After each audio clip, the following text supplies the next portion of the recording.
اس میں گنجائش، بہت سی چیزیں ایسی. اور دوسری بات، جو حنفی فقہ ہے اس میں بہت توسع ہے. ہمیشہ یاد رکھنا چاہیے کہ دنیا میں دو فقہیں ایسی ہیں جو اب بھی دنیا کے مسائل پر حاوی ہیں، ایک حنفی فقہ اور ایک مالکی فقہ. ان دونوں میں مسلسل اجتہاد ہوتا رہا ہے، مسلسل. 1923 تک خلافت عثمانیہ قائم رہی نا، تو خلافت عثمانیہ میں نئے سے نئے مسائل آتے تھے، تو اس وقت کے علماء جو تھے وہ اجتہاد کرتے تھے. اسی طرح یہ مالکی جو ہیں، ان مالکیوں کا 80% سے زیادہ قانون فرانس کا آج بھی قانون. فرانسیسی قوانین کا آپ مطالعہ کریں اور اس کے ساتھ ساتھ فقہ مالکی کا مطالعہ کریں تو 80% فرانس کے قوانین مالکی فقہ سے تعلق رکھتے ہیں. تبدیلی کہاں ہوئی ہے؟ تبدیلی سود کے مسائل میں ہو گئی. تبدیلی کہاں ہوئی ہے؟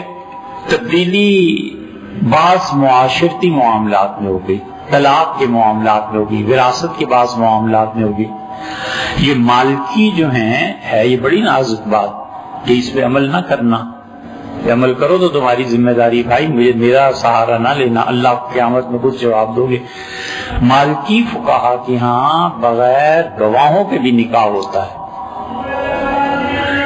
اگر عورت اور مرد راضی اور پیسے طے کر لیں، وہ کہتے ہیں اگر نکاح کا جملے انہوں نے کہہ دیا نکاح ہو گیا.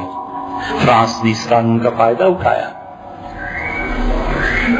یہ وہ چیزیں بہت سی ملیں گی. یہ مالکی قوانین جو ہیں نا، چونکہ اسپین میں رہے ہیں مسلسل، پھر مراکش، الجزائر، تیونس، مغرب، یہ سب اب بھی مالکی ہیں، سب بھی مالکی تھے. تو ان میں چونکہ مسلسل اجتہاد ہوتا رہا ہے، اس لیے یہ دونوں فقہیں اس قابل ہیں کہ دنیا میں قوانین کو دے سکیں، اجتہاد کر سکیں. حنبلی فقہ اب آہستہ آہستہ تشکیل پا رہی ہے. یہ جو حنفی فقہ ہے، اس میں فقہا نے یہ اجازت دی ہے کہ بغیر قبضے کے چیز کی فروخت کی جا سکتی ہے. اور وہ کہتے ہیں حضور صلی اللہ علیہ وسلم نے اشیاء پر قبضے کو جو ضروری قرار دیا تھا تو وہ احتیاط پہ مبنی قول تھا. مثلاً ایک آدمی گیا اور اس نے کہا کہ یہ چیز میں بیچتا ہوں، تو اس سے کہا تمہارے قبضے میں؟ اس کہا میرے قبضے میں ہے. اسے پیسے دیے. امام محمد رحمت اللہ جب خراسان آئے تو حیران ہوئے ایران کا معاملہ دیکھ کے کہ وہاں پہ کوئی 10 روپے دے جائے مثلاً اور کہ میرا جوتا بنا دو، 90 روپے واپسی پہ دے دوں گا. لوگ کر لیتے تھے. اب آپ سوچیں 10 روپے دے کے گیا ہے، اگر وہ دکان چھوڑ کے بھاگ گیا تو اس کے 10 روپے ڈوب گئے. اور اس نے جوتا تیار کر دیا اور وہ مر گیا تو اس کی بیچارے کی تو لاگت ختم ہو گئی. خریدے کوئی نہ خریدے، مسئلہ تو بن جائے گا. لیکن امام محمد رحمت اللہ نے ان سارے معاملات کو دیکھا، ان کا سود تو نہیں ہے. لوگوں نے کہا نہیں ہے، خود بھی غور و فکر فرمایا. انہوں نے کہا کہ ہمارے نزدیک اجازت ہے بغیر قبضے کے چیز فروخت. وہ فتویٰ اب کام آتا ہے. ایک آدمی کراچی میں بیٹھا ہے، افریقہ سے آرڈر لیا، 10,000 جوتے دینے ہیں. وہ لندن کمپنی کو کہتا ہے کہ افریقہ بھیج دو، اور ان سے طے کیا $10 کا جوتا، لندن والوں سے طے کیا $8 کا جوتا. $2 ایک جوتے کے جوڑے پہ اس سے کما لیے بیٹھے بیٹھے کراچی میں. ہمارے نزدیک یہ جائز. یہ امام محمد رحمت اللہ کا فتویٰ ہے. اور افسوس کی بات عرض کریں، امام محمد رحمت اللہ علیہ نے جس کتاب میں یہ فتوے لکھے تھے نا، وہ کتاب امام محمد رحمت اللہ نے لکھی تھی کوئی 175 ہجری سمجھ لیں، ایسے سمجھ لیں 200 سال سمجھ لیں. اور وہ اب چھپ کر آئی ہے.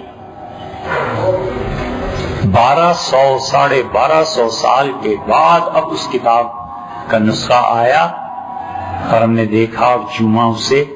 ہم اتنے غافل ہیں کہ ہم اپنے جو بزرگ تھے جو کام کر چکے ہیں قانون پہ، فقہ پہ، فلاں پہ، ہمارے ہاں اب تک وہ مخطوطے ہیں، وہ چھپ کے آئے ہی نہیں. حالانکہ 300-400 سال سے پریس دنیا میں کوئی محنت ہی نہیں کرتا. یہ ایک ترک عالم دین ہے، 25 سال لگا کے انہوں نے یہ 8, 9, 10 جلدیں مرتب کی ہیں. کمال کی ہے. بڈھے نے ساری زندگی لگا دی اللہ اس کی زندگی میں برکت دے، لیکن ایسا انمول تحفہ دے گی کہ یہ امام محمد رحمۃ اللہ کی کتاب ہے۔ یہ چیزیں اگر سامنے ہو تو کیوں نہیں دنیا میں اسلامی فقہ اور جورسپروڈنس ہوئی۔ اور ہمارے ہاں حال یہ ہے کہ ایک صاحب شرعی عدالت کے وہ تھے جج، تو اجتہاد پہ وہ بہت بحث فرمانے لگے، سنتے رہے ہم، اور اس کے بعد اسلامک ریسرچ کونسل کی لائبریری میں جانا تھا، ہم نے بھی وہ چلے گئے، تو ہم نے ان سے ایسے ہی پوچھا کہ حضرت آپ قرآن پاک قرآن پاک سارا پڑھا ہوا ہے؟ میں روز قرآن انگلش میں پڑھتا ہوں۔ جس کو عربی میں قرآن پڑھنا نہیں آتا وہ بھی کہتا ہے میں اجتہاد کروں گا۔ سبحان اللہ، کیا کہاں جائیں؟